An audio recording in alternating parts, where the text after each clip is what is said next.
And I made it clear that if they go into Rafah, they haven't gone into Rafah yet. If they go into Rafah, I'm not supplying the weapons that have been used historically to deal with Rafah, to deal with the cities, to deal with that problem. That's President Biden Wednesday night saying that if Israel launches an invasion of Rafah, which they are going to do, the U.S. will hold off weapons support for Israel as they continue to try and eradicate Hamas from the Gaza Strip. At the same time, police were breaking up an anti-Israel encampment on the campus of George Washington University earlier this week. 33 protesters were arrested for multiple offenses, including assaulting police officers.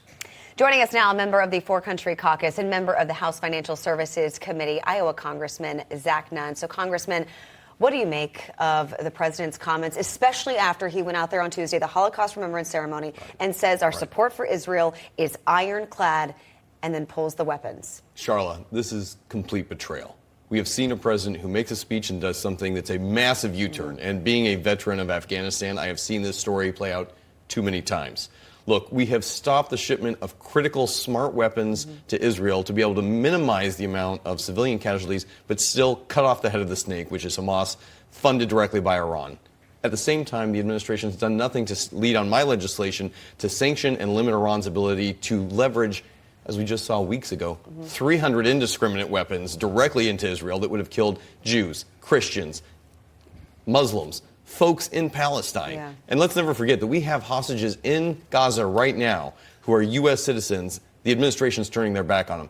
And candidly, Hamas is holding everybody in Gaza as a hostage. And that's something the protesters should remember as well. The real people who are harming Palestinians is Hamas itself as a terrorist organization. Yeah, whenever I hear those free Palestine chants, I'm like, fine, but add free Palestine from Hamas to the end of the Rob, chant. 133 hostages still being held by Hamas, according to the State Department. To me, if I'm one of these anti-Israel protesters on these college campuses, Congressman, I continue to protest and riot because they just won.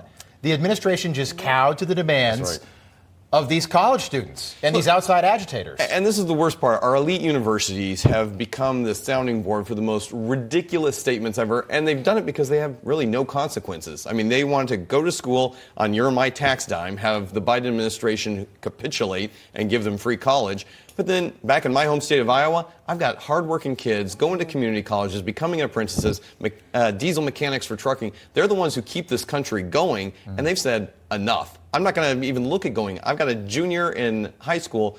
We're going to go out and do college campuses. She's already scratched off a number of these schools because they have failed to deliver for students. They don't even get their graduation going forward, let alone provide an education that is worthwhile for them to be able to know that actions have consequences and stupid behavior should not be rewarded. Yeah.